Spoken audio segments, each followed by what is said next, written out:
apa namanya Senandung. nah pokoknya akhirnya dapat saya konfirmasiin ke beliau. Bah ini ada lagu nih, nada lagu gini-gini. Akhirnya ya beliau suka. Coba Umi cari refnya gini-gini dah. Beliau bilang terus akhirnya saya bridge dulu ya. Bridge. Sana santai itu kesannya kan di rumah banyak anak-anak. Iya. Saya punya 3 anak kecil. Iya. 6 tahun, 3 tahun dan 2 tahun. Jadi selalu ganggu ya. Udah kita keluar sebentar. Mereka kasih tontonan HP apa udah.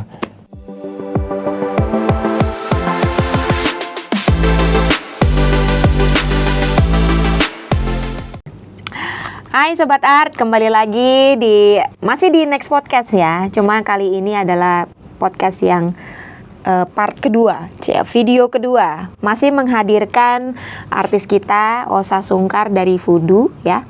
Tapi kali ini ada satu lagi guest star yang dibawa oleh dari seorang Osa Sungkar ini adalah jeng. Benar ya. Hai, saya Devi Sungkar. Ya. Jadi saya adalah nyonya dari beliau. Nyonyanya ya. Iya. Tapi ini kan yang tadi aku dengar kan katanya jago masak ya. Iya. Nah, Master Chef. ini gimana ceritanya? Kita cerita dulu soal ini Mbak Devinya nih. Sebelum kita ngobrolin lebih jauh tentang proyek yang dikerjakan berdua ya. Iya. Nah, gimana tuh bisa tiba-tiba jadi jago masak gitu? Awal ceritanya gimana? Awalnya itu waktu kecil ya. Dari kecil saya memang suka nonton kayak seputar masak-memasak ya. Dulu itu siapa ya kalau nggak salah, saya lupa nama beliau itu yang sering saya nonton dulu itu. Aduh lupa namanya, orangnya rambutnya pendek segini. Jadi saya lupa nama beliau dan Mas Rudi. Oh, Hoirudin ya. Gara-gara nonton acara TV masak-masak beliau, jadi suka nulis-nulis dulu waktu SD kan ya, nulis resep. Jadi aku tuh tanya ke mama gitu, Mah, gimana dong ajarin nih masak kayak gini gitu. Akhirnya mama ajarin. Jadi dari situ suka, sampai sekarang suka masak. Oke, tapi memang ada usaha kuliner gitu nggak sih, atau memang masak untuk keluarga aja? Ada, kalau di Bima itu namanya pentol. Kalau di sini sebutnya pentol, kalau di kampung saya di Bima namanya itu salome. Oke. Semacam bakso ya. Semacam tapi bakso. bukan pakai kuah. Bukan. Pakai. Digoreng, ada yang dikukus dia. Pakainya pakai Ya pakai bumbu kacang gitu. kacang kayak somai. Kayak somai. Oke. Jadi memang aktivitinya banyak ke situ ya, kuliner ya, Iya, sampai dengan saat kuliner. ini ya. Jadi keluarga buka usaha itu, kuliner Buka online tuh. Online ya. Nah, terus tiba-tiba jadi ngekor, atau memang dari dulu dari musik juga, atau gimana? Atau sejak sama Mas Osa atau gimana? Kalau dulu kecil itu suka banget sama lagu-lagu Melayu. Oke. Jadi suka lagu Melayu, terus suka lagu pop, suka rock, Jazz gitu. juga ya. Jazz juga juga. suka.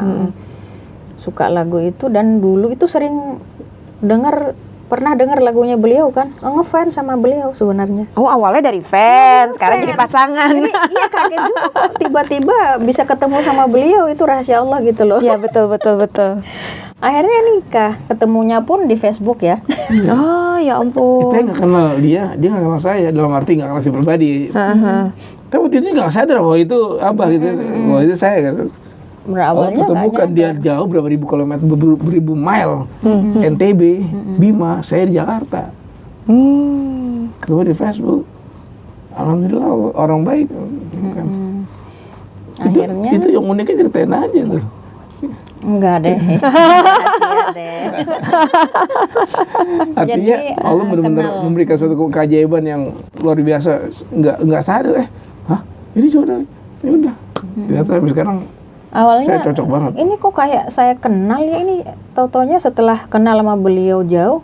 Lah ini kan saya ngefans dulu gitu. Iya, betul. Saya suka lihat dulu kan tetangga saya ngefans sama Voodoo. Itu posternya beliau nih ada. Iya. wah ini ganteng Tapi banget ini. Tapi Gitu, mukanya saya beda ya. Zaman dulu sama sekarang. Gantengan kapan? gantengan sama sih. Orangnya sama. Jadi udah ngefans dulu, terus masya Allah ketemu di Facebook udah jodoh. Jodoh ya. Tanpa pacaran, tanpa ada apa-apa, Iya, ketemu nggak sana. pernah sama sekali. Kalau Cuma kami di Muslim sosmed kan, aja. jadi waktu saya hanya ketemu dengan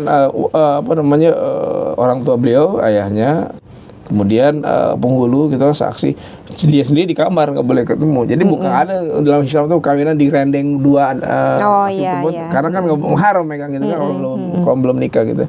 Begitu saya terima nikahnya sah, bla bla bla bla bla, baru keluar dari kamarnya, baru sekali itu saya untuk pertama kali dia cium tangan saya alamat pada situ. Jadi Ternyata fansnya. nggak jauh-jauh. Masya Allah. Ini lama-lama saya itu bilang ke beliau ini kayaknya Mas ini saya pernah dulu waktu kecil gini. Oh iya, langsung diceritakan lah, beliau cerita tentang begini-begini. Saya tuh dulu. Oh iya benar gitu. Oh iya, memang kuasa Tuhan ya. Iya. Ngefans berat dulu malah. Pengen saya tuh dulu karena suka musik ya, saya tuh suka ngomong gini, duh asik nih kalau punya suami itu yang jago main drum atau alat musik, misalnya kayak gitar. Saya kan suka gitar gitu kan, tapi nggak bisa main gitar, kayak piano, kayak drum, paling suka drum. Akhirnya jodoh, ternyata berjodoh sama beliau ini, padahal cuma ngomong dalam hati, aduh asik nih. Iya bener. karena pikiran juga adalah doa. Iya, betul. Perkataan kalau Rasulullah SAW bersabda al-kalmu doa. Kita ngomong baik itu doa naik ke atas. Kita ngomong buruk naik ke atas juga. Dikabarin juga. Iya, betul. Pikiran pakainya the power of positive thinking. Kekuatan pikiran yang positif, hasilnya positif. Kalau kita pikiran mumet, jahat, sirik, dengki sama orang, kita nggak bisa maju. Betul. Ngapain mikirin orang apa, ngomongin aib orang apa. Kita positif ke depan aja, ikhlas, bekerja, beribadah apa. Nah, Allah kasih, Allah berkahi, orang rahmati, begitu. Iya. Betul. Bahaya kalau kita pikiran negatif dan dapat negatif juga. Pasti itu. Betul. Pokoknya seru juga ya. Riset menunjukkan. Iya, Jadi fans. pasangan. Nah, terus tiba-tiba jadi nyemplung ke dunia musik sejak sama Mas Osa atau sebelumnya memang coba-coba gitu. Kalau sebelumnya Atau sih belajar? nggak pernah. Nggak pernah ya. Setelah ketemu sama beliau baru. Oh, oke. Tapi tadi aku dengar mulai nulis lagu ya. Iya, kalau nulis lagu sebenarnya gini, saya sering kayak nada-nada itu saya ini sendiri, tapi kan dulu kan nggak tahu mau sharing sama siapa. Dulu kan pas sebelum menikah gitu. Ya sharingnya setelah nikah, ketemu sama beliau, karena beliau musisi, akhirnya enak banget gitu, jadi akhirnya gitu. Oh iya, jadi lebih terarah ya. Lebih Awalnya terarah. mungkin, berarti memang dari dulu sebenarnya bakatnya udah ada. Sudah ada, suka Cuma, nyanyi. ya mungkin belum ada yang mengarahkannya yang jadi gitu. Jadi kan. gitu. Nah, lalu proyek yang lagi dikerjakan berdua apa aja nih untuk saat ini? Ya kami baru aja merampungkan sebuah proyek single yang idenya dari beliau ini. Ya ceritain deh gimana motong bawang.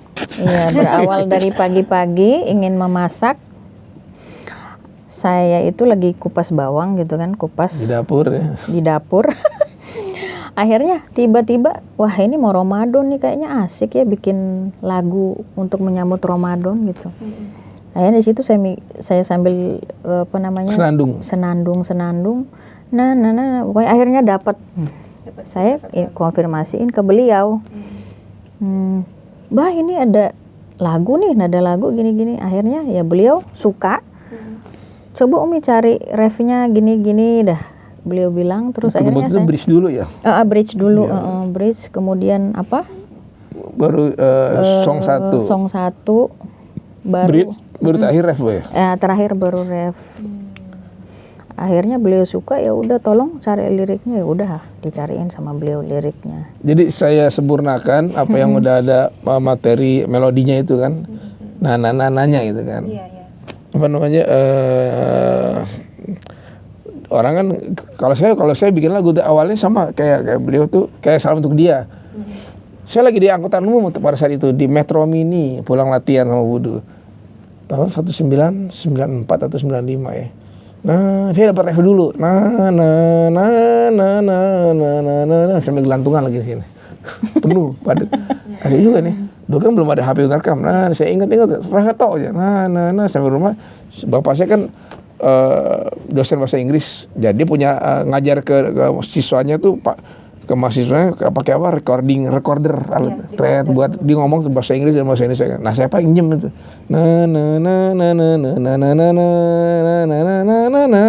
Gitu. Biasanya saya mulai cari itunya awalnya apa itu song 1 song 2-nya. Nah, itu proses itu sama dia. Dia dapat bukan ref dulu ya, bridge dulu ya, song 2. Kemudian coba cari refnya. Tapi saya bilang, lagu itu kalau meledak biasanya pada masa saya tahun 90 itu refnya orang lihat, orang sering dinyanyi ulang-ulang ref kan, biasanya gitu kan. Entah lagu Phil Collins, entah lagu Iwan Fals, God Bless, pasti rumah kita, misalnya lagu God Bless kan, tapi Collins, Take a look at me now, gitu kan. Nah itu pasti refnya kan. Ya, jadi saya bilang bikin ref yang semanis mungkin. Kita bikin untuk memang ini lagu di samping untuk ada dakwah juga, artinya kan Nabi Muhammad SAW itu menganjurkan umatnya agar Ramadan sambutlah dengan riang gembira, karena bulan penuh ampunan Allah, penuh berkah gitu kan, penuh pahala gitu kan, tebarkan kebaikan gitu, kita sambut. Nah jadi dengan itulah kemudian saya bikin liriknya. Dia minta saya tolong bikin liriknya, udah saya tulis judulnya Sambutlah Ramadan, sambutlah bulan Ramadan dengan penuh sukacita gitu kan. Nah itu saya buat sampai selesai itu, udah saya kasih beliau, saya cocokin dengan itunya. Nah itu saya cocokin setengah mati lumayan tuh dengan nananya beliau, senandungnya beliau. Jadi saya tuh senandung oh ya samu tahu. Terus kita besoknya ke sebelah rumah ada kafe kecil gitu kan. Udah kita sambil biar suasana santai itu, kesannya kan di rumah banyak anak-anak. Iya. Saya punya 3 anak kecil, 6 tahun. 3 tahun dan 2 tahun. Jadi selalu ganggu ya. Udah kita keluar sebentar. Mereka kasih tontonan HP apa udah. Di sana ada gitar keluar, saya cari chord-chordnya sampai dapat. Kemudian saya main juga pakai perkusi, dapat gitu. Sampai jadilah. Akhirnya jadi. Jadi struktur lagunya saya sempurnakan strukturnya, tapi idenya dari istri saya ini. Oke. Ini lagu pertama atau memang sebelumnya udah pernah atau gimana? Enggak, udah? ini lagu pertama. Nah, terus kedepannya proyeknya apa lagi nih yang mau dikerjakan? Kira-kira? Ada beberapa lagu dari istri saya, bukan saya sendiri. Rencananya memang insya Allah kita akan garap lagi menjadi mungkin lagu religi juga ya. Istri saya dan saya sama-sama menyukai ini, Mbak mungkin tahu yang nyanyi kemarin lagu Piala Dunia tuh, sama Maher Zain gitu kan. Saya rockers, bahkan main metal, tapi saya lagu religi juga suka gitu kan. Nah saya suka religi yang berkualitas tentunya kan. Nah kita pengen bikin seperti itulah gitu. Kemudian pengharapan pun nanti akan kurang lebih seperti inilah. Kalau yang punya lagu istri saya udah saya tinggal rapiin aja, bikin liriknya gitu kan, kayak gitulah. Oke. Tapi suatu dia harus belajar lebih lirik juga, lirik kanan lirik kiri. jangan. Tapi memang jenis musiknya rencananya kalau untuk proyek berdua ini memang ke religi. Lebih ke arah religi. Iya, lebih ke arah religi. Jenis musiknya apakah ditentuin ke pop kah atau mungkin ada sentuhan rocknya atau apa gitu? Bisa jadi kalau soal genre gitu kan. Bisa jadi saat ini pop ya. Lagu yang kami baru aja kelar garap dan akan segera dirilis insya Allah. Itu genrenya pop. Cuma gini. Saya karena istri saya tuh menyukai lagu Melayu. Nah, saya arahkan ke sana karena kebetulan lagu Melayu itu kan warisan budaya juga kan. Betul. Udah lama orang nggak main itu. Iya, betul. Nah dulu tuh ngetop banget Said Effendi, ya kan? Siapa lagi zaman vokalis zaman dulu deh. Lili Suryani mungkin ya, atau Teddy Kadi tahun 60-an 70-an itu kan meledak tuh. Sebelum dangdut malah. Melayu dulu kan, dangdut ambil dari Melayu kan. Nah, kami nggak ambil dangdutnya, kami ambil gaya-gaya Melayunya, syairnya, terus cengkok struktur nyanyinya gitu kan. Sama penggunaan satu instrumen musik yang sekarang nggak pernah dipakai lagi, jarang, yaitu yang disebut dengan akordeon. Alat khas, ciri khas tradisional Prancis, punya Prancis itu. Itu dimainin untuk jazz, rock, pop, masuk semua. Saya pun pernah konser rock pakai, waktu bawain Emerson, Lake and Palmer, LP pakai akordeon, Gambus pakai akordeon juga kan, pop. Nah, jazz juga. Nah, saya jadi teringat gini, waktu saya aransemen lagu ini, Sambutlah Ramadan ini, saya teringat waktu saya mengaransemen lagu Salam untuk Dia. Itu Salam untuk Dia, aransemennya 100% saya. Saya waktu itu punya ide, wah ini lagu enaknya pakai biola. Waktu itu orang biola udah gak ada yang ngelirik biola lagi. Biola diidentikan dengan klasik kuno. Saya angkat itu. Saya kebetulan punya teman namanya Henry Lamiri. Itu beliau tuh jago banget nih. Seperti Idris Sardi lah. Gitu ya, halus sekali. Udah dipanggil sama manajer saya, ini isi lagu gini. Nah saya dapat inspirasi di lagu Salam. Kita bicara Salam dulu ya, ini kaitan dengan ini juga. Di lagu saya ingin bikin lagu Salam itu aransemennya unik, nggak mau beda sama yang lain, nggak mau sama yang lain, saya maunya beda. Itu benar-benar sesuai karya saya. Instrumen aransemennya saya minta ada, kalau Mbak ingat itu lagu Salam, tengahnya ada orkestrasi mini biola. Jadi lagunya waktu bridge sebelum masuk ref biola doang. Tapi biola itu kayak orkestra, ada suara bassnya juga, selonya juga, segala macam. Baru masuk ke sampaikan salam.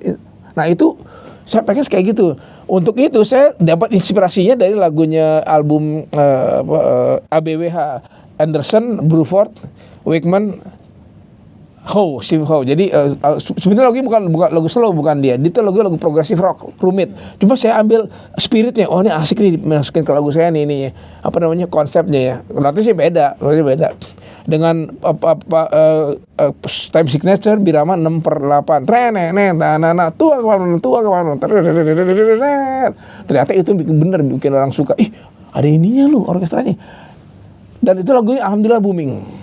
Saya dapat banyak informasi, itu 1 juta kuping CD atau kaset lebih, waktu itu dia masih CD dan kaset kan.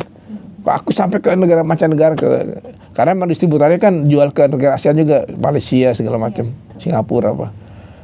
Nah, di lagu yang ini, lagu Israel, saya mau pakai resep yang sama, tapi bukan biola, akordeon. Unik kan? Dia ada romantisme zaman dulu gitu loh. Iya. Dan itu jarang banget sekarang ada. Jarang.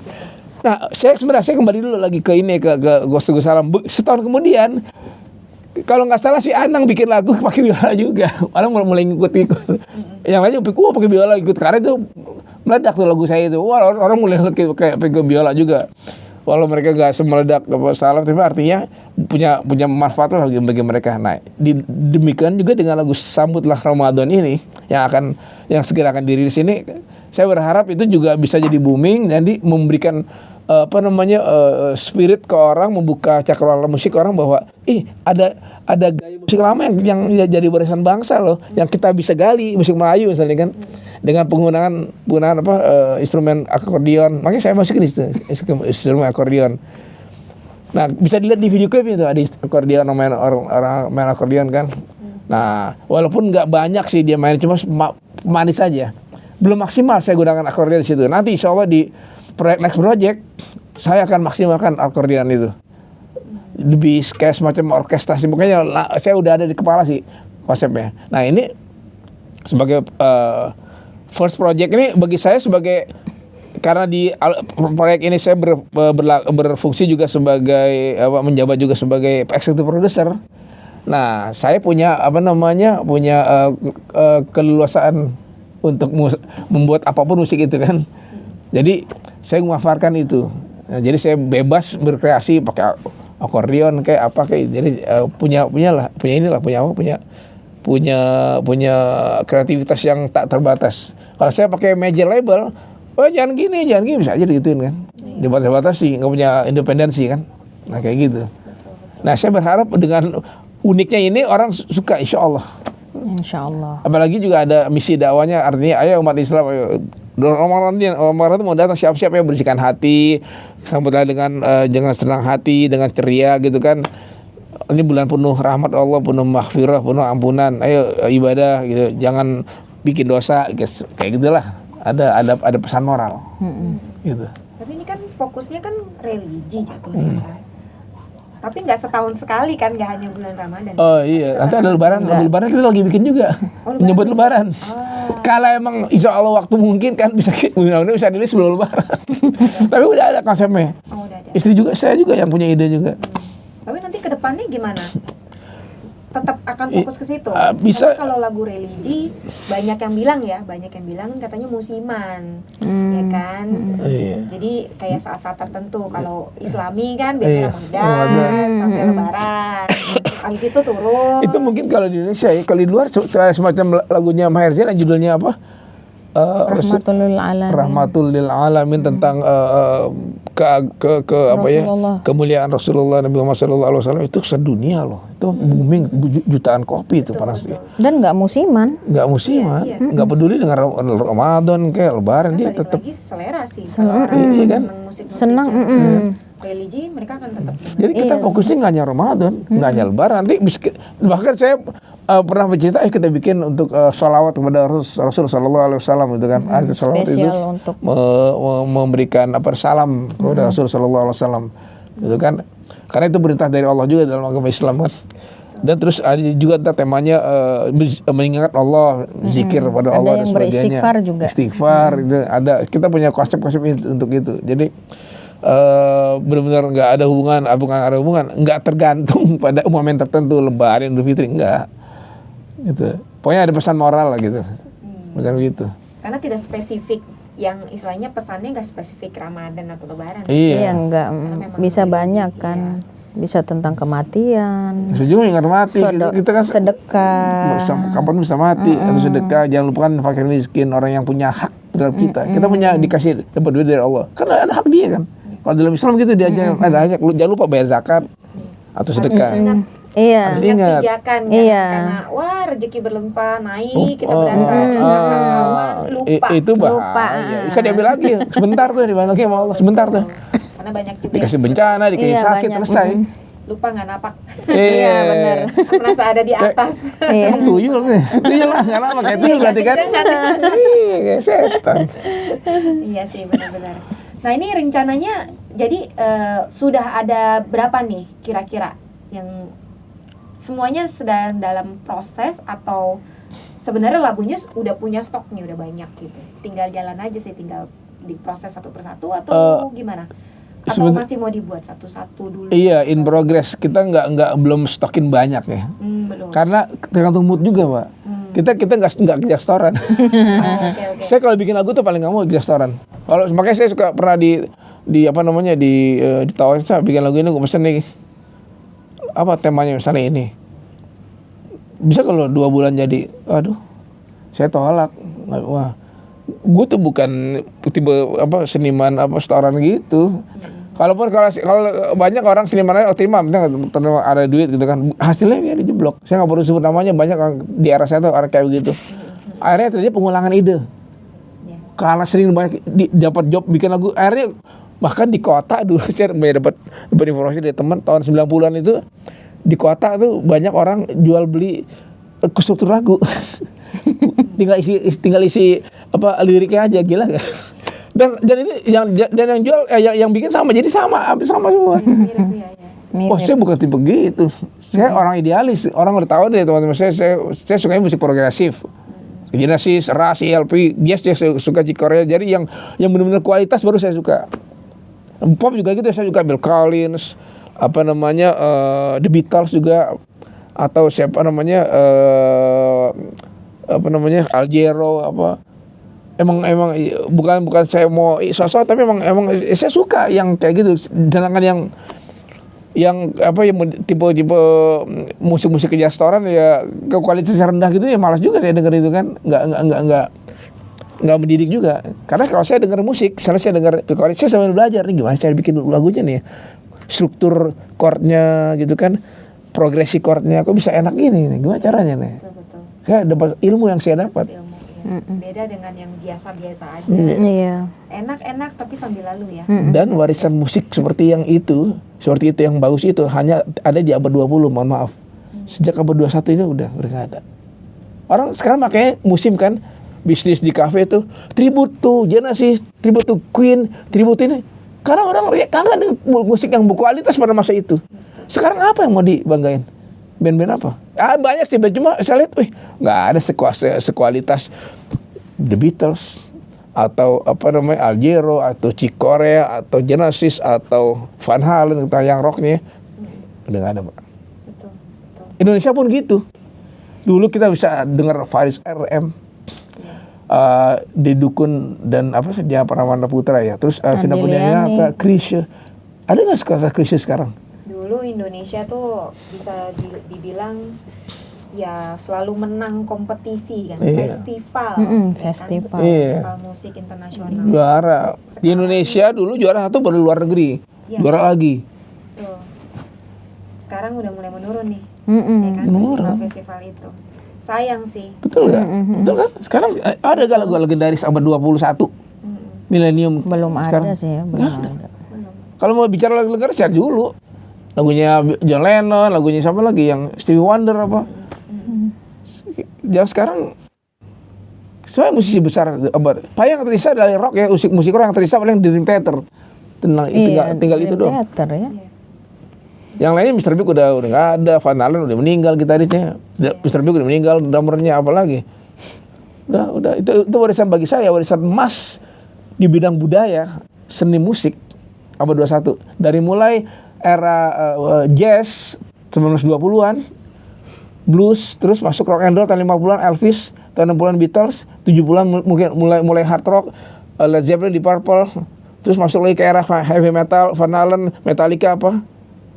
Terus sampai abad 20, udah habis. Abad 21 habis, nggak ada lagi. Betul. Berarti kalau misalkan dari segi peran nih, project, berarti kan Mbak Devi lebih ke vokal ya. Nah, terus kalau Mas Osanya lebih kemana nih? Saya ke arranger. Dan kalau saya saya sekaligus ya arranger dan menyelaraskan struktur lagunya, dihalusin karena kan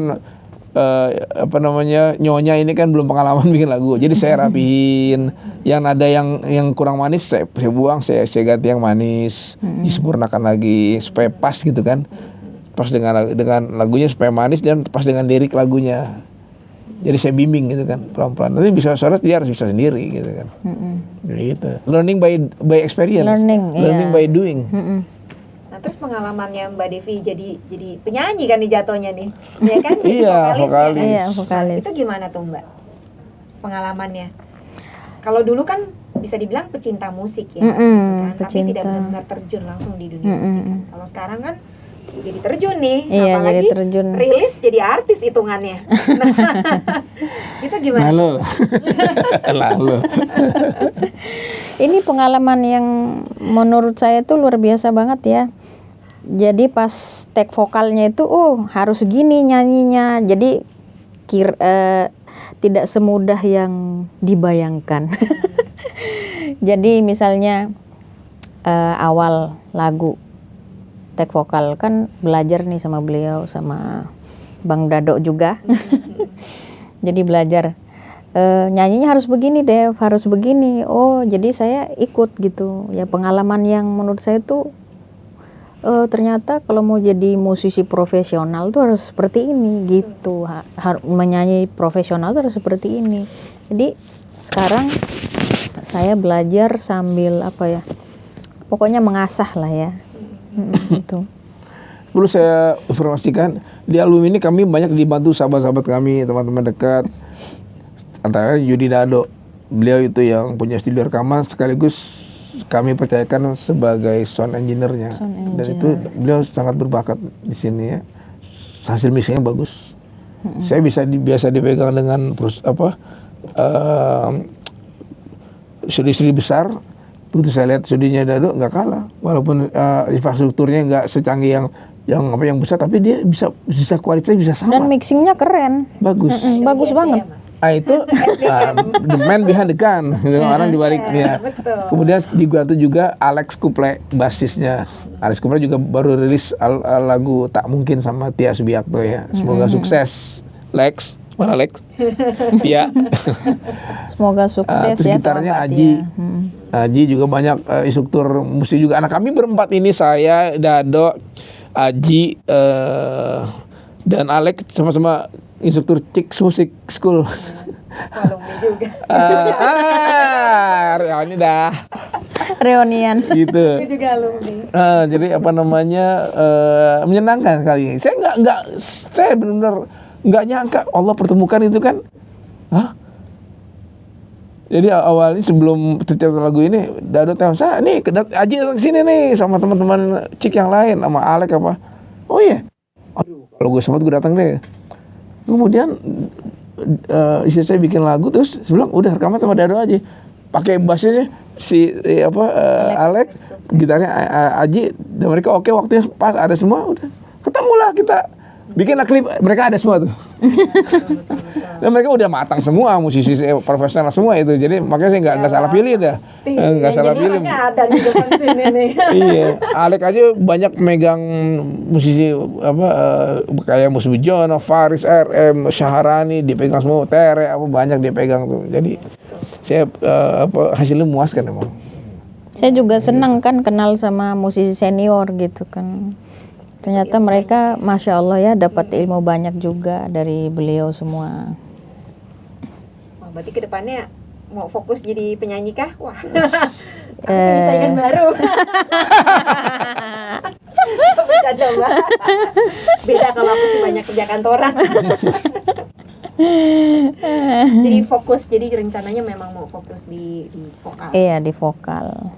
Karena proyek-proyek, tapi memang ada kepikiran nggak sih, misalkan ini kan proyek berdua nih, terus nanti proyek mungkin yang sendiri nih khusus untuk Devi Sungkar gitu. Ya kalau saya sih tergantung beliau ya. Kalau beliau izinin ya. Itu istri yang baik, selalu izin oleh suami. Nah saya dukung penuh. Iya, untuk yang penting gini. Lagu itu kalau liriknya bagus gitu kan, istrinya nggak maksiat. Soalnya ada sementara orang kan bilang musik nggak baik gitu kan. Oh iya betul. Karena balik lagi ke orangnya sebenarnya. Iya. Kalau menurut saya itu relatif seperti gini. Musik itu sama seperti benda pisau misalnya, benda itu kan benda mati yang nggak ada satu hukumnya. Pada dasarnya mubah atau boleh. Begitu kita gunakan pisau misalnya kan, untuk motong bawang bagus gak? Iya. Untuk motong orang? Jadi pembunuhan. Musik isinya berdakwah, mengajak kepada kebenaran, kebaikan, amar ma'ruf, nahi mungkar gitu kan, bagus. Tapi sekarang ada juga musik yang ngajak, bunuh diri yuk. Iya, betul. Selingkuh itu adalah hal yang biasa. Ada juga yang ngajak-ngajak untuk narkoba. Iya. Ajak narkoba, ajak maksiat. Nah itu bener Allah nggak ridho. Itu yang dosa kayak gitu. Iya. Tapi sekarang bayangin, musik isinya salawat kepada Rasulullah SAW. Kalau dibilang itu pekerjaan sia-sia, di mana sia-sianya? Kan perintah itu. Iya. Salat atau berisi tentang mengajak orang istighfar atau mengajak sholat istighfar religi lah. Itu kan kebaikan semua, ya kan? Yang penting dibawakannya dengan kita bikinnya tulus, memang mengharap ridha Allah gitu kan. Nah, kalau percakapan baru akan muncul kalau musik ini dipakai yang tadi saya bilang. Seperti kayak ini deh, HP. Kita pakai untuk lihat ilmu pengetahuan, ini kan di Googling atau di YouTube. Untuk nonton film porno ada nggak? Juga. Itu udah Allah nggak ridho, namanya maksiat. Juga heboh aja. Iya kan? Udah nggak benar itu, nggak harus itu. Tapi kalau untuk nonton ceramah, saya suka nonton Ustadz Khalil Basalamah, Ustadz Abdul Somad, bagus kan? Saya banyak ilmu agama, dapat ilmu agama dari buku, dari Ustadz langsung, juga dari Google, dari YouTube, dari Google, bagus kan? Nah itu kan seperti pisau bermata dua kan? Iya. Jadi jangan kemudian membabi buta semua, wah musik jelek buruk, waduh Astaga, kan harus adil loh dalam menilai sesuatu gitu kan. Ya begitulah. Itu juga saya dengar penjelasan dari banyak ulama seperti Quraisy Shihab, Profesor Quraisy Shihab juga bilang seperti itu ya. Begitu juga Ustadz Adi Hidayat juga bilang gitu. Pada dasarnya memang boleh mubah. Bagaimana kita gunainnya aja. Kayak gitu. Ini komputer bagus. Nonton yang enggak baru masalah, ya kan? Bikin HP dibikin judi online. Ya, bisa juga. Masalah. Tapi dibikin untuk dakwah bagus. Betul. Kita iya enggak kah? Jadi fungsikannya apa? Iya, benar. Tujuannya apa? makanya istri saya ini saya arahkan untuk yang religi, makanya saya bikin liriknya Sambut Ramadan itu sebagai starting point pertama ya, bahwa kita berawal dari kebaikan, ya kan? Ya, insya Allah nanti. Iya, insya Allah. Bukan berakhir ya, maksudnya seterusnya. Iya, Seterusnya juga. start point pertama gitu kan. Kalau belum apa sih start point langsung, kita bicara selingkuh itu, apakah aku salah? Apakah aku salah kalau aku mendua, mentiga, memempat? Ya salah. Kadang-kadang suka dilema untuk jadi seorang penyanyi, kadang-kadang dikasih lagu nyanyiin gitu kan. Lagunya kayak gini. Kadang-kadang kita suka mikir gini, takutnya jadi doa ya gitu kan, nyanyiin lagu. Kok gini banget ya?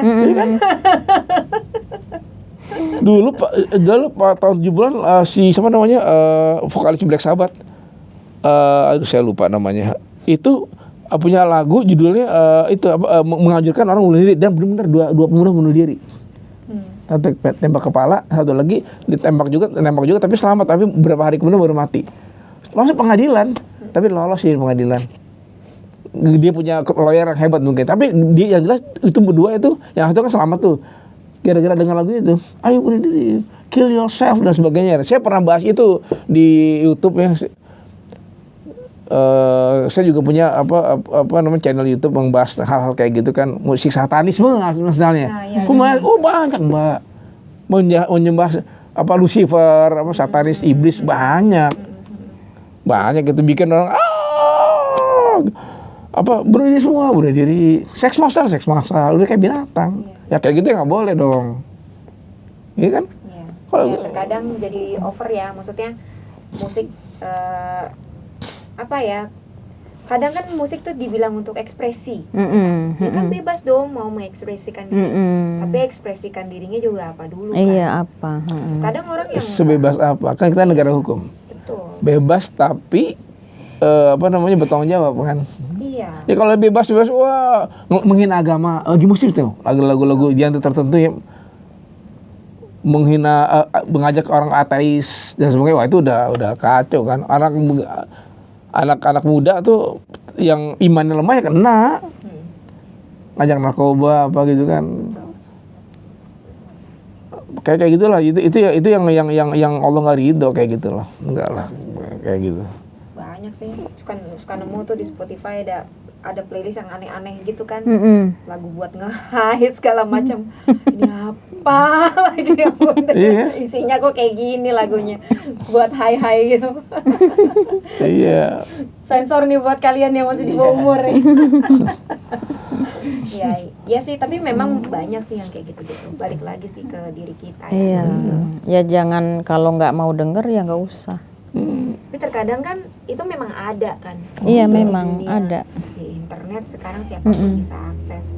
Apalagi kita yang punya anak kadang suka ngeri juga iya. kan. Ini diakses nggak nih ya sama anak ya gitu. Tugas kita tuh lindungin, proteksi. Ya jadi proteksi. Iya tuh. Kadang juga. Kan memang belum ada sih batasan untuk kayak musik gitu ya. Batasannya harus seperti ini. Karena balik lagi belum. orang banyak yang bilang ya ini kan ekspresi. Bebas dong harusnya, gitu loh. Iya. Itu sih belum ada yang. Memang sih nggak ada undang-undangnya juga. Artinya musik oke lah, misalnya di Indonesia dilarang bicara porno atau sara musik, oke, tapi bagaimana dengan band luar? Kan masuk sini. Pemerintah nggak sensor tuh, banyak band metal yang gila-gilaan.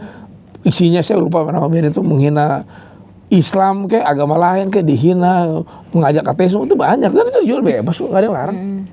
Ya percuma juga ngelarang bangsa Indonesia bikin musik gitu, oke lah bagus. Tapi bangsa luar masuk tuh. Itu kan sebenarnya kampanye mereka untuk merusak generasi bangsa. Saya punya buku yang membahas masalah itu dengan sangat detail ya. Saya benar. Sumbernya pun saya tahu di sana. Emang dimodalin emang, bukan rusak gitu. Dimodalin. Memang ada ini. Ada grand design di balik itu. Enggak polos begitu aja karena lifestyle gitu bikin musik gitu. Enggak. Itu didesain emang. Sengaja. Ada unsur Bukan nggak sengaja. Itu saya tahu persis. Saya pernah bikin sekali aktif juga di status tuh Facebook, bikin status Facebook. Saya bahas tentang satanisme tentang musik-musik yang ini. Karena saya musisi juga, jadi saya punya kewajiban moral untuk menjelaskan. Lo hati-hati, lo jangan main musik kayak gini ya. Lo jangan ngeyel, gue musisi. Jadi lo dengernya musik yang bener aja gitu kan. Karena itu kalau kembali kalau imannya lemah kan kena dia. Saya pernah baca buku tulisan orang Malaysia. Di Malaysia tuh ada komunitas underground. Itu tiap hari tertentu ini ritual satanisme dengan lagu-lagu itu. Ya kan? Ntar ada pengorbanannya lah, bunuh bayi lah. Minimal bunuh binatang minimal. Kalau di Amerika udah bayi, ada di Bohemian Grove itu namanya. Bakar bayi, ada pengorbanan untuk dewa Molok namanya. Wah, panjang deh kalau saya cerita gitu lah. Aduh, ampun deh. Begitu, ada ritual. Bukan hanya bayi, orang dewasa juga. Orang saya punya fotonya. Aduh. Gila itu. Itu musik. Bukan, itu sampah. Itu sampah. Buang ke jamban. Iya. Sampah. Saya juga punya pengalaman pernah masuk ke alam jin gitu. Itu kejadiannya waktu masih kuliah. Mungkin karena dulu tuh suka denger lagu-lagu kayak ada salah satu lagu rock. Jadi kalau saya lihat video klipnya itu ya nggak wajar ditonton ya. Mungkin karena itu kali ya.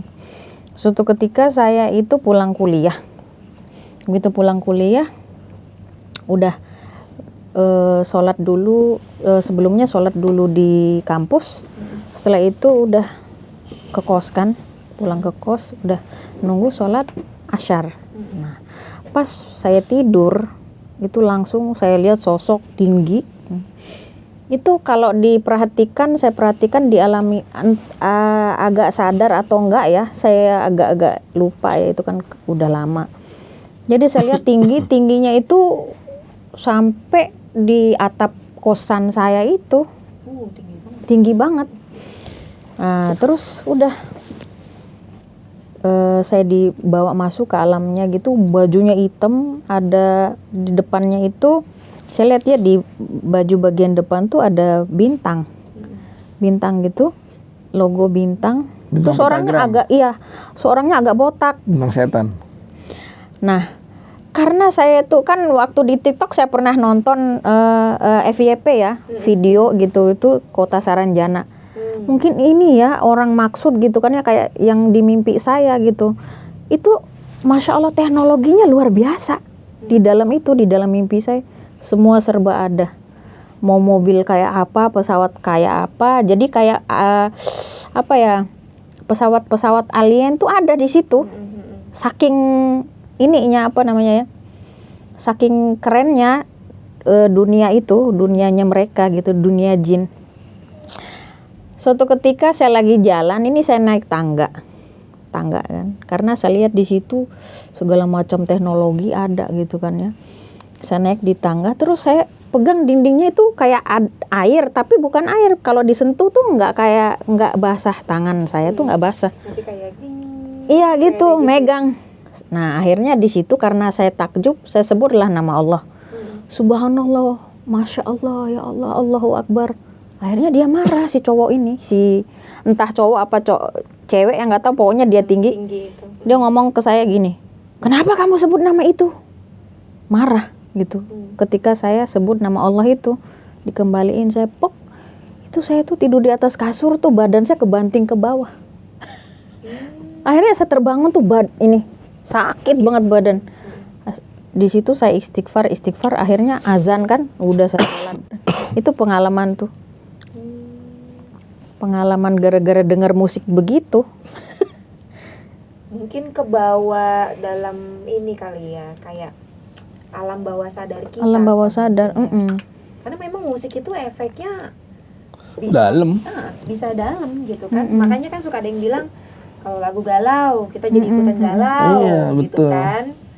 Ya apalagi kalau lagu yang negatif-negatif ikutan ke bawah negatif kan. Mungkin itu ya efeknya. Itu kali ya. Bisa jadi sih. Nah, balik lagi dengan pengalaman Mbak Devi di musik nih.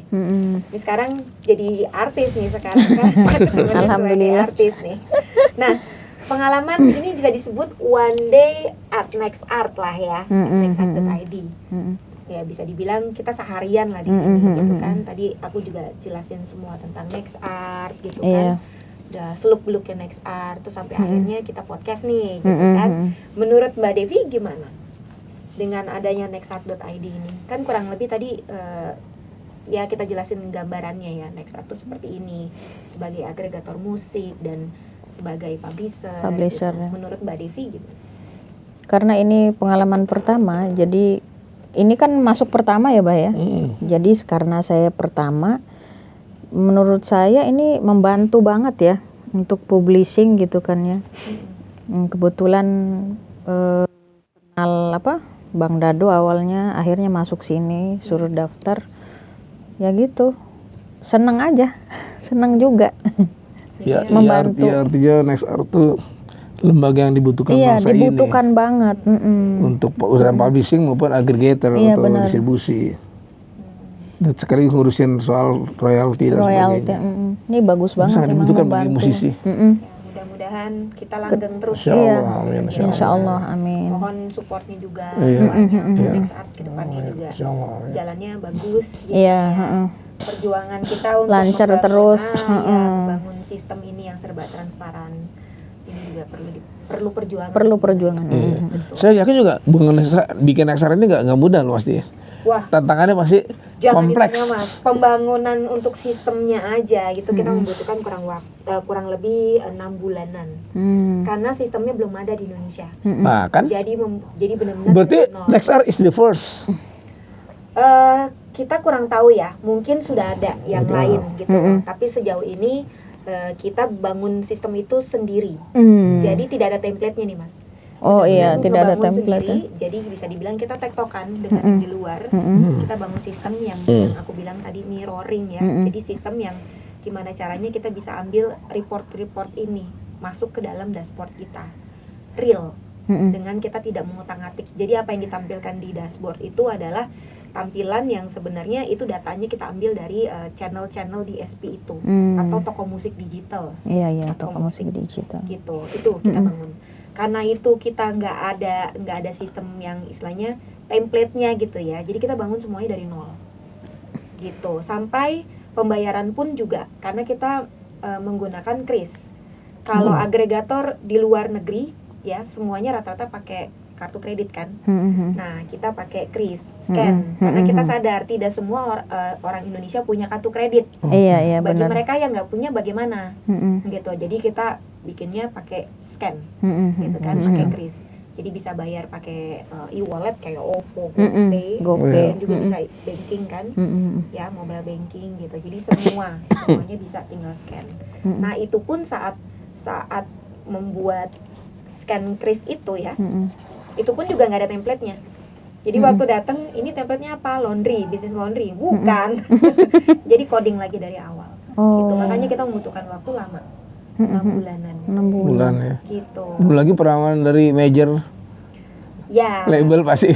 Ya, ada lah pasti. Karena kita itu wilayah mereka kan bertahun-tahun. Ya, karena kita berusaha kasih report transparan itu yang sebagian besar orang coba tutupi. Ya, itulah yang ketertutupan itulah atau ketidaktransparan itulah yang membuat banyak musisi yang tidak merasakan haknya sebagaimana mestinya. Ya. Oke, makanya banyak musisi-musisi besar tuh yang akhirnya keluar dari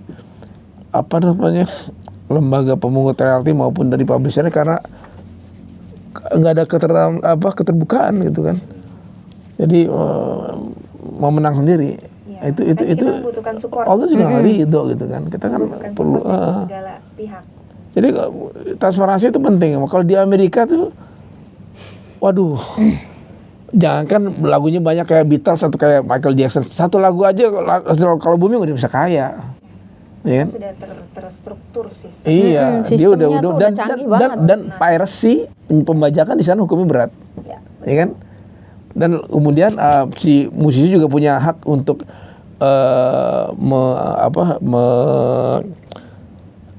mengirimkan itunya accountingnya gitu kan, untuk melakukan pengecekan sampai ke sana kan, punya istilahnya yang independen. Jadi accounting independen dikirim, minta datanya dikirim, dan dia terbuka, silakan. Nggak ada ketutupan. Kalau di luar negeri ada namanya PricewaterhouseCoopers. Itu sebuah lembaga apa sih istilahnya itu, independen, dia mengecek kondisi keuangan sebuah perusahaan ya, berkaitan dengan hak mitranya kan, ya udah kirim, buka sana. Kalau di negara punya BPK, Badan Pemeriksa Keuangan, itu kan meriksa keuangan BUMN, perusahaan negara kan. Di swasta juga ada independen, accounting independen lah semacam gitu kan, diperiksa tuh. Dan itu silakan. Kalau zaman saya dulu nggak bisa gitu, nggak bisa. Dan dia tutupin karena itulah keuntungan dia tuh, culas itu loh. Kalau nggak jujur, dia sebenarnya dia jujur pun dia bisa untung kan, tapi dia pengen lebih. Bahkan dealannya nih saya cerita nih, mereka tuh dulu pembacaan gila mbak, dalam bentuk CD atau kaset. Tahun Voodoo album pertama masih ada kaset. Kita rilis album Voodoo, katakan itu kan lumayan, judulnya katakan memang tahun 93 lumayan bagus, makanya kita dikontrak untuk album kedua. Itu di kota gitu ya, dulu kan di kota kalau paling banyak tuh, itu banyak dijual bajakannya. Begitu mas, apalagi Salam, gila, banyak. Ternyata setelah saya lidikin, yang bajak banyak orang-orang dalamnya sendiri, itu kan. Daripada dibajak orang, mending gue yang bajak gitu kan. Jadi ya itu kan udah gak benar gitu kan. Kalau sekarang memang bajak kayak gitu mungkin relatif sulit, karena kan jualnya udah nggak fisik lagi kan. Sekarang hampir tidak mungkin karena kan ya udah semuanya udah serba digital sih. Paling ya itu yang bisa di-download itu. Itu aplikasi, memang ada beberapa aplikasi yang mereka ya kalau user download itu di luar dari kuasa kita. Makanya kita edukasi supaya lagu itu kalau bisa jangan full kalau taruh di sosmed kan, download gitu. Jadi tetap harus ada lisensi lagu itu, kalau bisa dilisensikan secara digital, jadi aman. Kalau ada orang yang seperti itu bisa kedetek gitu kan. Misalkan dia download pengen cari keuntungan gitu kan, dia upload lagi misalkan di YouTube, kena kalau udah ada lisensi digitalnya gitu. Lisensi digital diurus oleh NextArt kan. Begitupun yang di YouTube diurus oleh YouTube video klipnya kan. Iya, jadi sistem digital nih sekarang udah lebih oke sih. Iya, melindungi haknya. Bisa melacak. Iya, melacak ya. Berdasarkan kode-kode itu gitu. Apalagi nanti kalau di publisher dan LMK kan ada lagi komposisi, lisensinya ada lagi komposisi. Jadi itu bukan yang lagu sama persis orang download, tapi orang dengan aransemen baru gitu ya. Nah udah bisa terdeteksi juga dari melodi dan lirik. Gitu.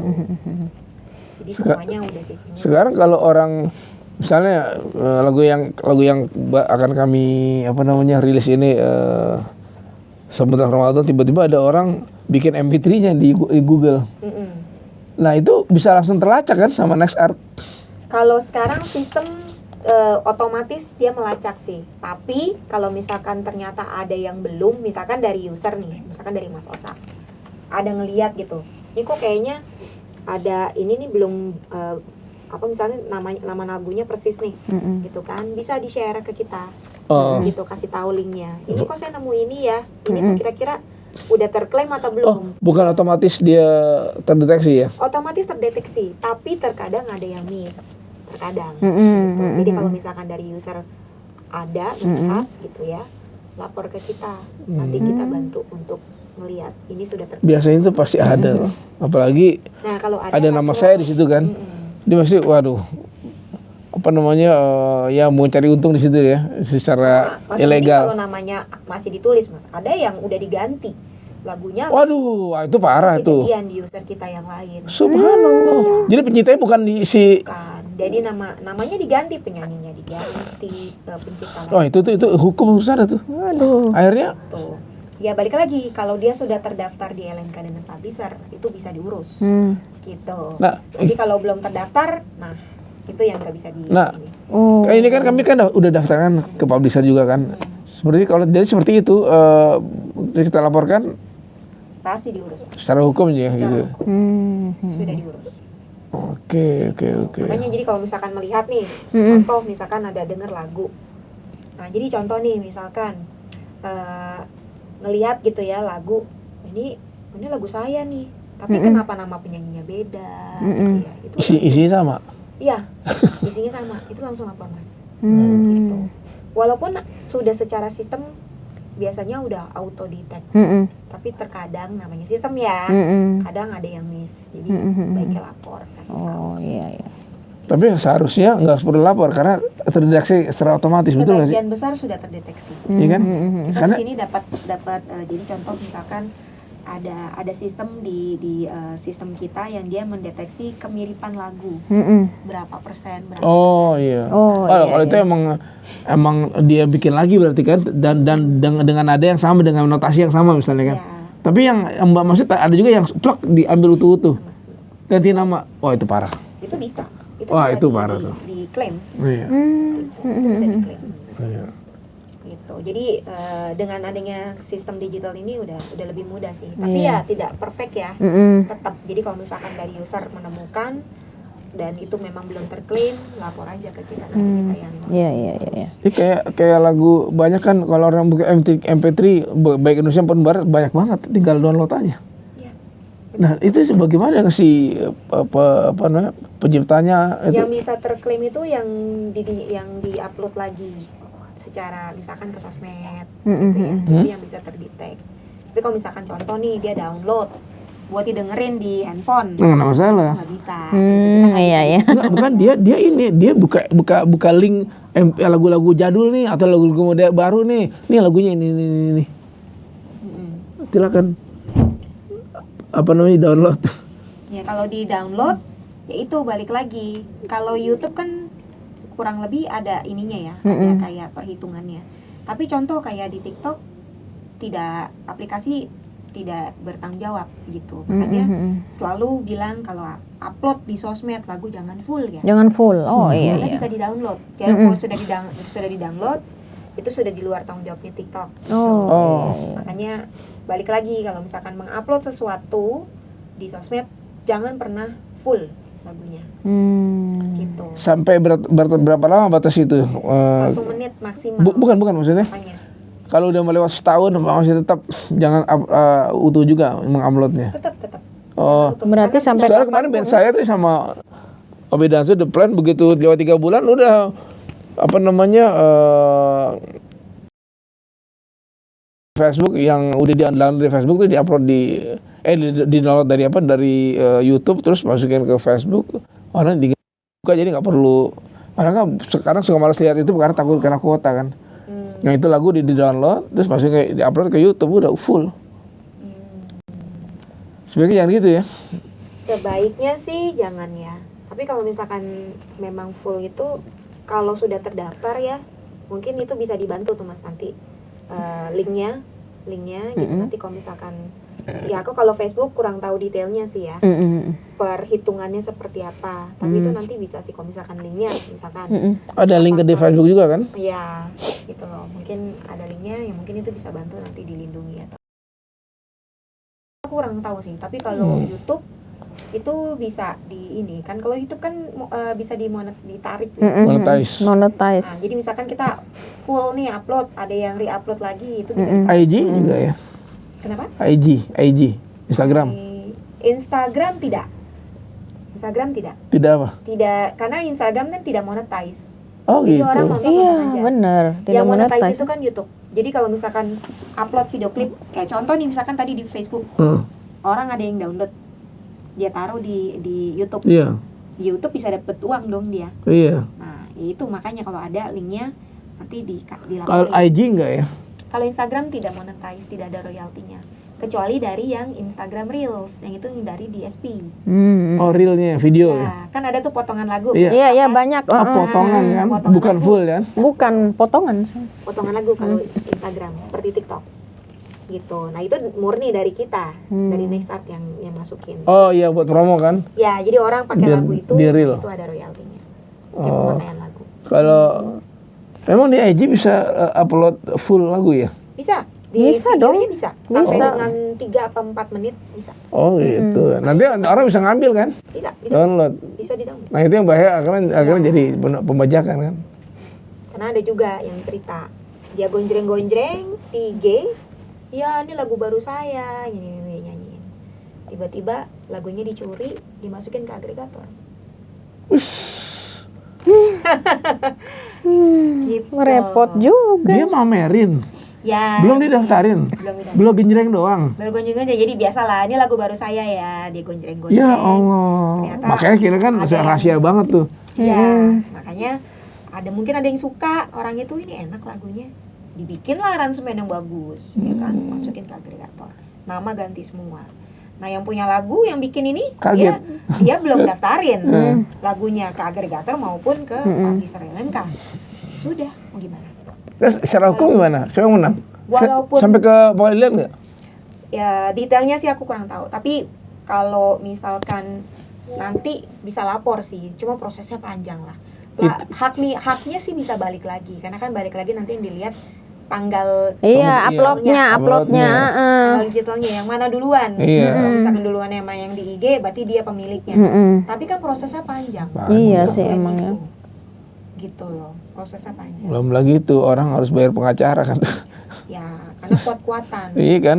Karena orang pribadi. Dan itu belum ada duitnya lagi. Iya. Iya kan? Lalu dia kalau ada suatu perkara memang ada duit di situ terkandung apa namanya uang yang besar gitu kan, pengacara bisa deal, oke kalau menang gue dapat sekian ya. Kalau menang nanti bayarin nanti. Misalnya kita nggak punya duitnya bisa gitu kan. Tapi kalau kayak kasus ini kan nggak ada duitnya. Dia mau pakai pengacara siapa tuh supaya menang? Dan yang lebih kuat pasti yang punya kode ISRC. Iya. Itu yang di agregator. Iya kan? Itu kan badan hukum. Ya, itu lisensi Lembaga hukum. internasional soalnya. Iya. Tuh, makanya ya berhati-hatilah kalau misalkan di sosmed jangan taruh lagu full, kecuali kalau lagu itu sudah didaftarkan itu lebih. Suka dia apa? Sudah didaftarkan. Didaftarkan baik secara agregator maupun publisher LMK gitu. Terus boleh secara full? Kalau full boleh, tapi nanti balik lagi kalau misalkan nanti ada yang re-upload, Nih, itu ada re-upload. sistem. Jadi nanti royaltinya ketarik. Yang penting didaftarkan. Tapi kalau misalnya dia udah daftar nih kan, secara legalitas nggak masalah gitu kan, pas ke aggregator maupun ke apa namanya publisher ya kan, udah. Terus kira-kira sebulan setelah rilis kita mau pasang lagunya full misalnya di entah itu di IG, entah di Facebook gitu kan, itu begitu atau ada orang senang lagu ini terus dia mengupload, terus sistem akan mengejar dia. Sistem otomatis mendeteksi sih. Di medsos apapun. Semua yang monetize ya. Yang monetize ya. Ada uangnya. Ya Facebook, apa IG, sorry IG apa namanya? YouTube, Khususnya YouTube. YouTube. Karena YouTube kan bisa monetize. Iya. Gitu. TikTok. Ya TikTok Itu monetize bisa nggak? tergantung ya.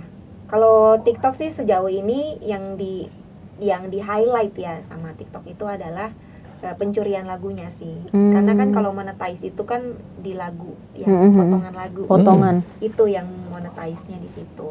Baru paling apa sih yang bisa menghasilkan orang kasih gift. Iya. Ya, kasih gift itu yang bisa jadi uang sih. Berarti potongan lagu aja dong. Ya, memang ini sebenarnya potongan Iya, lagu, potongan kecuali lagu karena aja. memang lagunya sudah terdaftar di agregator dan di LMK. Contoh misalkan lagunya udah terdaftar di agregator. Ya. Misalkan judul lagunya Cinta gitu ya. Terus lagu Cinta ini ada yang bawain gitu di TikTok gitu kan.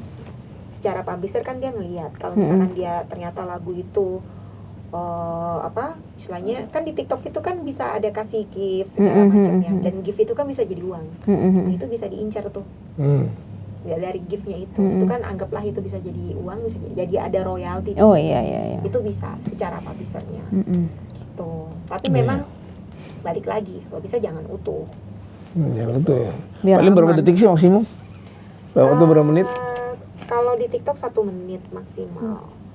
Tetap Oke. yang jadi ini sih potongan lah. Kalau misalkan memang mau mencari menghasilkan, misalkan kita bikin video gitu ya, selalu ambil back soundnya dari lagu. Iya. Sedang jualan ini. Karena Iya. itu yang menghasilkan uang kan. Iya, Tapi kalau kita bikin video sendiri, gonjeng-gonjeng sendiri gitu ya, apalagi full, ya itu nggak menghasilkan sih, sayang. Mendingan Sayang ya. soundnya dari TikToknya. Yang jelas-jelas setiap kali pemakaian satu lagu itu ada uangnya, ada royalti. Gitu. Itu sih sebenarnya. Kalau di era 90-an dulu, di era band-band saya dulu itu kan itu booming seperti lagu saya itu dulu misalnya. Baru ketahuan kalau dia di radio sering diputar. Iya. Banyak orang minta kan, sampai ada tangga radio kan. Radio ini, radio itu banyak lah. Ada Prambors, ada apa. Dan waktu dulu lagu saya itu Salam Untuk Dia ranking pertama gitu, bertahan berapa bulan gitu kan. Itu jadi salah satu barometer. Kemudian dari situ mulai media tuh majalah Hai, masa itu wawancara kami diundang gitu. Nah kalau sekarang barometernya apa? Kan radio udah bukan salah satu, iya kan? Yang Viral di medsos gitu ya. medsos. Dan terutama medsos apa nih? TikTok. Iya, viral di Apa indikasi dia viral? contoh. Jadi misalkan ada lagu nih viral gitu ya. Terus saking viralnya lagu itu dibikin versi bermacam-macam sama Oh iya. Ya kayak Mahalini itu. Koploin. Mahalini. Makin macam-macam makin bagus sih. Makin viral ya. Itu makin viral gitu loh. Tapi secara publisher kan akan ngelihat ya. Kalau misalkan itu ada uangnya, kayak tadi aku bilang, ada yang nge-gift segala macam dan itu menghasilkan, publisher turun dong, minta jatahnya yang punya lagu. Gitu. Jadi memang kalau misalkan sudah terlindung secara publisher yang akan bekerja, publisher dan LMK ya, berdampingan lah. Gitu. Iya. Jadi bisa dibilang yang mengkontrol kita. Mungkin user kadang miss gitu kan, apalagi yang punya lagu ya, gitu kan miss, nggak merhatiin gitu. Nah polisinya tuh di situ. Jadi bagian dibikin apa video macam-macam makin viral ya. Dan kalau dia udah bikin koplok kan samanya udah beda tuh. Tetap kita punya hak untuk Ya balik lagi kalau monetize kan? videonya itu menghasilkan, misalkan yang bikin versi koplonya itu dia totonya wah menghasilkan uang banyak di TikTok gitu ya kan, di TikTok kan bisa ada gift ya. Iya, gift. Dan itu gift itu bisa bentuknya apa tuh? Macam-macam. macam-macam. Ada yang singa, ikan paus. Iya, stiker gitu. Dan itu bisa Mawar. di uang. Oh, Nah, itu Dicairin. yang biasanya diincar nanti. ukurannya berapa banyak? Wah, macam-macam nominalnya. Mulai dari yang saya lihat kan saya perhatiin tuh ada yang 15.000 sampai juta, Mbak. Kayak saya masih jarang lihat TikTok. Kalau saya kan Saya tiap hari TikTok kan. Kalau misalkan sudah ada uangnya, nah itu nanti dari makanya memang kenapa komposer itu wajib dilindungi ya haknya ya. Nah gitu loh. Jadi lagu itu kan aset ya. Jadi aset itu harus dilindungi. Makanya semua komposer baiknya itu tetap terdaftar di LMK dan publisher. Oh, iya. Supaya hal-hal yang terjadi di dunia digital ini bisa istilahnya bisa dibantu lah. Iya. Mengkolekkan royaltinya. Karena kalau tidak terdaftar ya udah itu menguap aja itu uangnya. Iya betul. sayang ya. Sayang. Ya gitu sih. Jadi selama ini positif ya terhadap Nexart ya. Oh iya, bagus. Positif banget, bagus. Seperti saya bilang tadi, Indonesia tuh perlu banyak perlu lembaga banyak seperti ini. lembaga. Masih kurang, dan musisi pun masih jarang masih banyak yang nggak begitu peduli.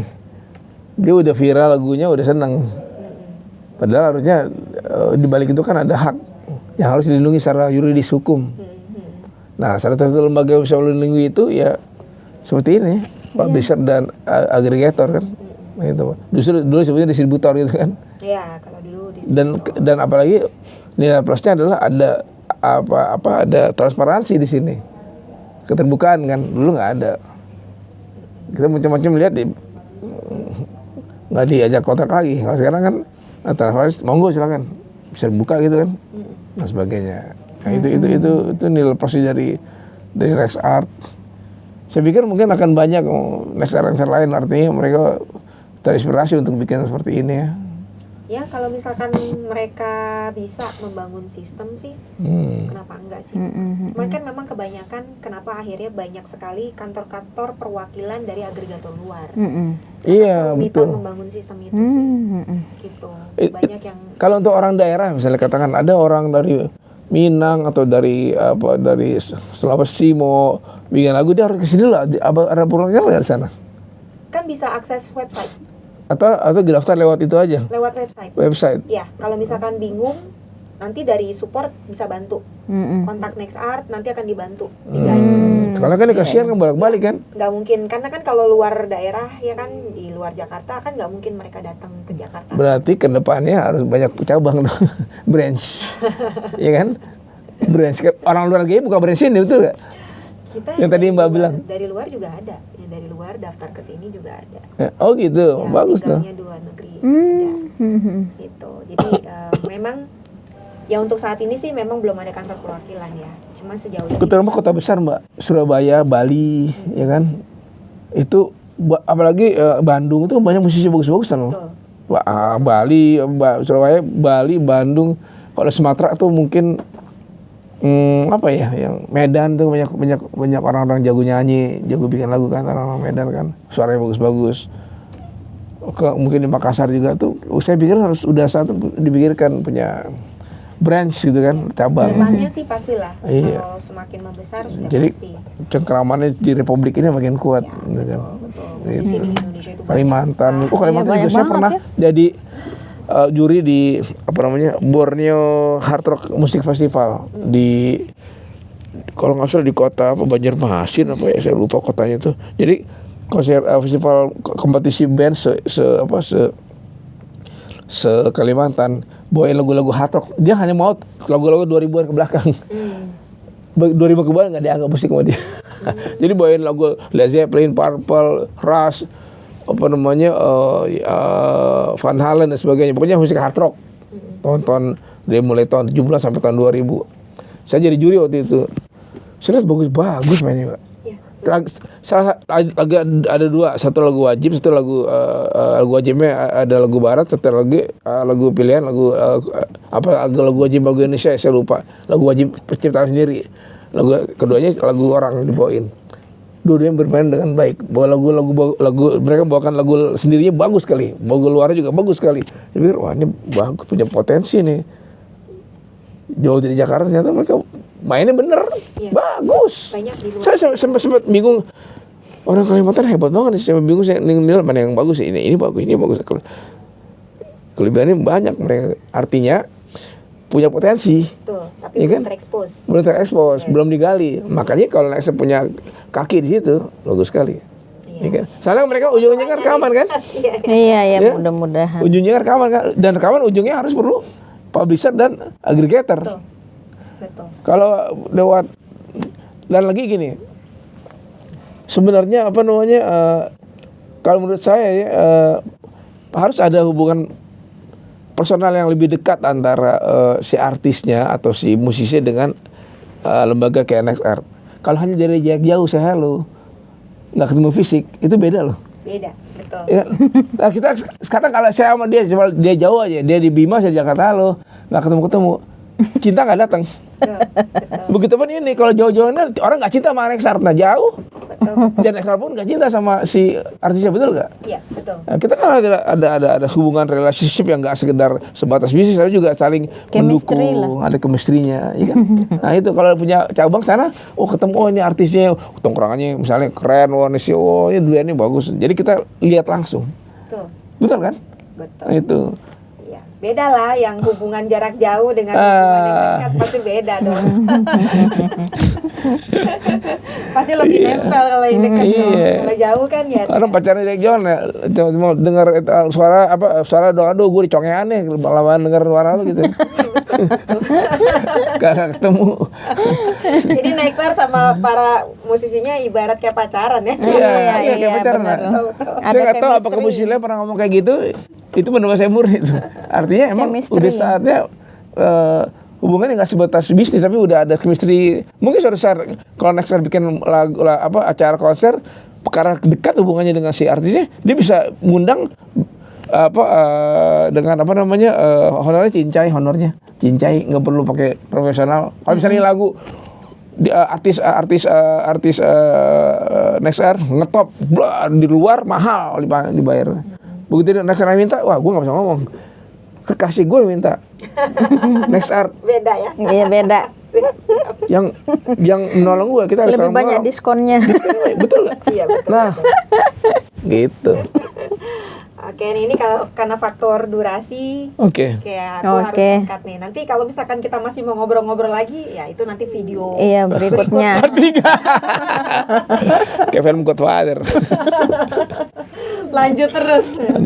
Oke, segitu dulu teman-teman, Sobat Art. Thank you banget yang masih nongkrongin video kita ya.